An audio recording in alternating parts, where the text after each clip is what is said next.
Hello and welcome to the Denver Homes Market Report. Thank you for tuning in today. We have quite the show to share with you today. If you tuned in last week, then you know the power struggle we played out for August 2019 versus August 2020. You know we closed just 102 less deals this year over the same month last year. Yet, the month before, in July, we had over 1,100 more deals closed this year over July 2019. I can't wait for the end of September so we can run the numbers for this month over last year to see just where we are in the real estate market here in the Denver metro area. In the meantime, let's get current on what's going on in today's real estate market. A couple of weeks ago, we did a deep dive into Cheeseman Park.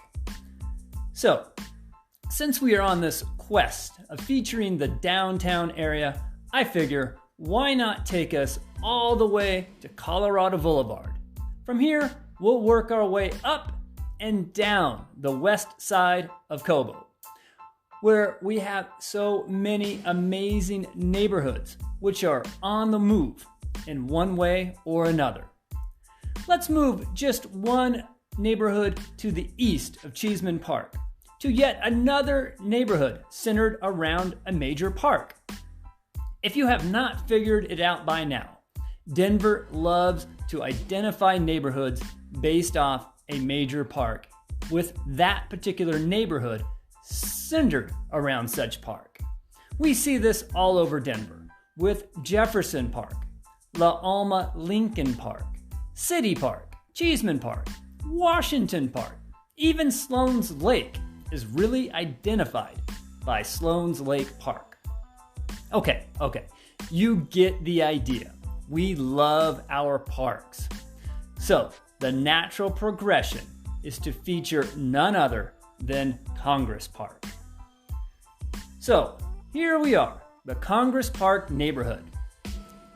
Let's first determine where the neighborhood sits from a geographic standpoint. We already talked about Colorado Boulevard, which is the eastern border.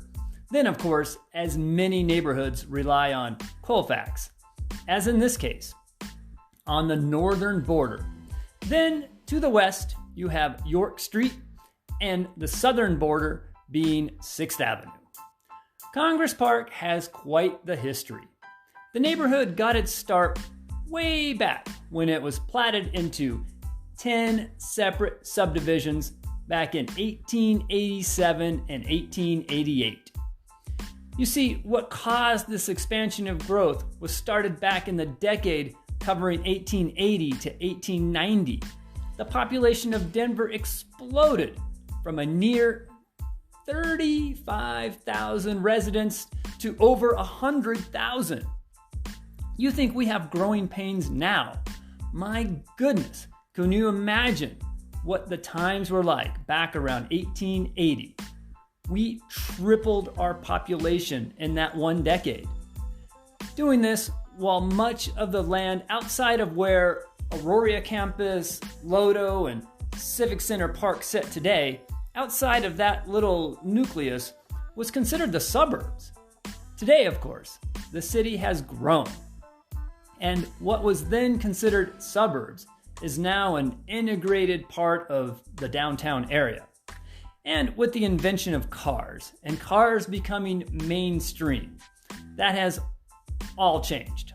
The world got a lot smaller with the mass production of cars. Then, of course, airplanes took us to new heights, both literally and figuratively, when it comes to the world becoming a much smaller place. But just for a second, imagine the area where Congress Park sits today being a barren area with maybe a few farms, obviously some flat plains, and I'm sure there was a quote-unquote main road, which was at the time just dirt. That was considered the outskirts, where we have Colorado Boulevard today. So for the city to have the vision to create first Congress Park, and then of course plat out the neighborhood, this is truly visionary. It would have been easy to simply draw a bunch of rows of streets and plat houses on every available inch of land. I mean, come on, right? We grew the city by over 300% in that one decade. Imagine the immense pressure to simply build as many houses as possible to get all these new residents a roof over their heads. We think of our housing shortage today as bad. And don't get me wrong, we are in a serious housing shortage today. But nothing like we were back in the decade leading up to 1887. And with all this mounting pressure, what do the city planning officials of this time do? They build a park. A huge, beautiful park, setting aside land during that time, which has now endured 130 years, over 130 years later, and of course, with a ton more development over the years, even further east and beyond Colorado Boulevard. But to this day, we have an amazing neighborhood centered around a vision which was created and has been preserved for the past 130 years or so. The neighborhood of Congress Park is truly a gift to the city of Denver. You only need to look at one thing: the cost to live in Congress Park. It's not cheap. In fact, the median income of the residents of Congress Park is almost $10,000 more than Denver as a whole. Now, Congress Park is not the most expensive area to live in Denver, but the area is quite desirable. There are many factors that play into this, part of which is the fact that it is surrounded by main roads to get you pretty much wherever you are headed in a pretty quick fashion. I mean, York Street, Colorado Boulevard, 6th Avenue, and of course, the main road of all main roads, Colfax. You are minutes from downtown, minutes from Cherry Creek. Head north on Colorado Boulevard to get to I-70. Living in Congress Park, although is a bit east of the downtown area, there are plenty of options to get you where you need to go in a pretty quick manner. It's a nice bike ride to head up northeast just a bit, grab yourself one of those $8 donuts there at Voodoo, and with your new sugar high, you can ride diagonally through the city and right into the ballpark, right along Park Avenue. However, before you step outside of the neighborhood, take a little stroll or a bike ride around the neighborhood. There is quite a lot to offer right here in the neighborhood. You know, last week we spoke about Cheeseman Park, and specifically Lick's Ice Cream, who has been serving up scoops since the mid-1970s. Well, not to be outdone, Congress Park offers up Sweet Cooey's ice cream and confectionery. This is part of the larger ice cream empire, started with Little Man Ice Cream. So I think they know a thing or two about making ice cream and sweets. Then, of course, although not in the neighborhood, but just to the west, you have the Botanic Gardens. And then on the opposite side of Colorado Boulevard, you have Trader Joe's and Snooze, which is a great place for brunch. In the heart of the neighborhood, you have an amazing coffee shop named Downpours Coffee. The shop is clean and always smells so good. And if you listen to my podcast, you know I love beer. In fact, I brew my own beer. But Cerebral Brewing, right there near Colfax on Monroe, they offer a scientific approach to brewing. Something I love about brewing my own beer. Bottom line, in order to make great beer, you must embrace the science behind it. And these folks deliver an amazing, consistent pint of beer. Wow, and you thought all Congress Park had to offer were some amazing homes and a park. There is so much more to this little corner of Denver. Speaking of homes, after all, this is a real estate podcast. Sometimes I get so excited about the history of the neighborhood or the various shops and restaurants in the area. I have to remind myself to come back around and bring you to where we were headed in the first place. If you take a bike ride or other means of transportation, anything other than a car, take a scooter or just walk. But when I'm researching a neighborhood, my preferred method is bike. I like the idea that, first of all, it's free. Well, not free because I had to buy the bike and I have to maintain it. But let's say relatively inexpensive. My point being, in order to learn a neighborhood, you must get out of the car and get close to the neighborhood. There are too many things going on, and cars just do not allow you to give the neighborhood the attention it deserves. And I like to be able to stop and look around when I see a house with a particular architecture or a local shop I want to poke my head into. My bike allows me to make that connection. My bike allows me that freedom. However you like to get around, even if you take a car, park somewhere, and then get out and walk around, I highly encourage you to do so. It's part of the reason I love doing this podcast. It puts me on the ground in so many amazing neighborhoods where I can then, each week, I get the opportunity to bring you into the neighborhood with me. I do this to possibly bring to light a neighborhood that you've never thought of as a place where you could call home. Or perhaps you've always dreamed of living in a particular neighborhood and thought you could never afford to live there. This is why I often take the time in my podcast to first take you on a little history and point out some of the cool places I love to visit within the neighborhood. Then I like to look at the current real estate market, and we often look at the most expensive home and the least expensive home. And now moving forward, due to popular demand, I'm listening to you. I have had several requests to add one more element to my weekly podcast. Not everyone is looking for the type of home which is the most expensive, such as the Waring Mansion for over $5.5 million. Still active, by the way, and is located in Cheeseman Park. Then on the opposite side of the spectrum, not everyone is looking for a 500 square foot studio or one bedroom with no parking space, even if it is for only $200,000. So today and moving forward, I will also pick out a median home within the mix. A home that is not the most expensive, nor the least expensive, but somewhere where the larger market of home buyers might be looking.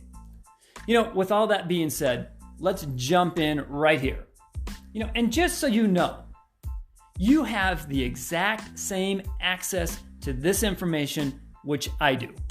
You yourself can go to denverhomesmarket.com and look at these homes for yourself. You can look at any neighborhood, set up any type of search that you might want. So please check it out, www.denverhomesmarket.com.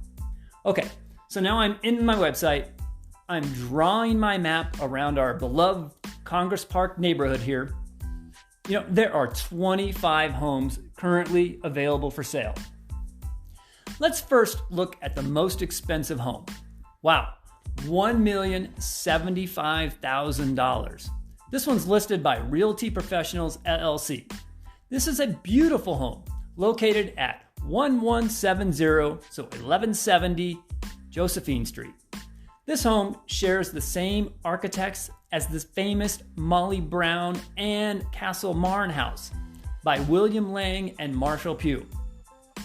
How's that for owning a piece of Denver history? With 5 bedrooms, 4 bathrooms, this home has 3,679 square feet of living space, and the basement is yet unfinished. and it has a separate entrance, which, may provide for some additional finished square foot possibilities. Maybe a mother-in-law suite or other options. Now, there could be to be explored. Okay, now let's jump into the most affordable home in Congress Park. This is a condo, and wow, let me tell you, listed by HomeSmart Cherry Creek, it's really done up nicely. This is a large Denver Square home, which has then been converted into, it looks like 7 condos. This one happens to be in the basement, or garden level, as we say in Boston when I dealt with some real estate there. This condo has its own private entrance in the rear of the home. You need to go to denverhomesmarket.com and look up 1431 Columbine. With 564 square feet of living space and a price tag of $209,999. $209,999. There we go. This little condo in this location is going to knock your socks off. Now, no pets allowed, and there's no parking space. However, you are very near Colfax, very convenient area to live, and as long as you don't have pets and you do have a bicycle, this is a great deal for a condo. Okay, so $1 million is a bit too much, and you need a parking space, and you have a pet. This is why I'm adding yet another element to our weekly podcasts. Let's look at something in the middle. How about this nice looking condo listed by Your Castle, located at 1489 Steel Street? This home has 2 bedrooms, 2 bathrooms. It's finished quite nicely with over 1,200 square feet. And guess what? There is a parking garage. So you get 2 covered parking spaces. And not only do they allow pets, this beautiful complex also has a dog run. How cool is that? All this, and it's priced at $419,000, $419,800. Thank you so much for your feedback. Adding this middle of the road home in addition to the most expensive and to the most affordable, now we have a median priced home as well. And it's a great idea that came from you, my listeners. I love it. Okay, well, Congress Park, with 25 homes to choose from. We talked about $1 million plus. We talked about an affordable condo just under $210,000 and a median priced condo at just under $420,000. I highly recommend you visit denverhomesmarket.com. Pick out your favorite home, regardless of where in the greater Denver area you want to live. Then call me direct, 720-688-5110. Let's get out there and look at your list of homes together. This has been an amazing show. I hope you've enjoyed listening half as much as I enjoy putting this show together each week for you. This is Ricky Schoonover of Mode Real Estate, wishing you a great week. We'll be back next Thursday. If you must be out and about, please wear your mask and keep your distance as much as possible. Be safe out there. I'll see you next Thursday.